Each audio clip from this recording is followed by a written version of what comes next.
Should you let Buzzsprout, your podcasting sidekick, handle uploading videos to YouTube, or take matters into your own hands? Firstly, let's explore automated uploads. Buzzsprout offers seamless integration. It takes your podcast episode's audio and automatically generates a basic video, just your audio waveform and a static image. Normally your cover art. Buzzsprout then uploads that immediately to your YouTube channel. The advantages include unparalleled convenience. After you hit publish on Buzzsprout, the video is handled.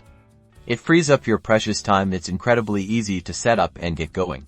However, automated uploads come with some downsides. You're restricted to basic visual options. The branding is generic, potentially impacting your video's impact. Crucially, you have limited control over SEO, which is the key to getting viewers.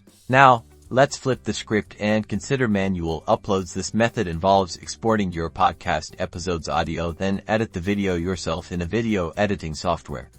You can design more engaging visuals, from custom animations to dynamic waveform visualizations, and add images. You will also upload it manually to YouTube.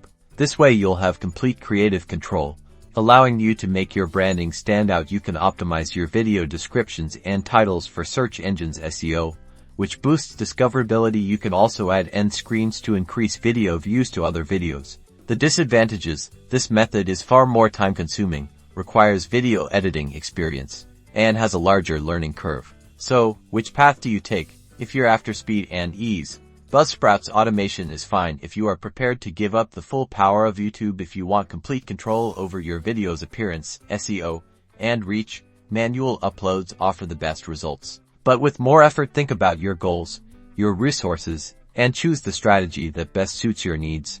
Ultimately, the right choice for you depends on your priorities.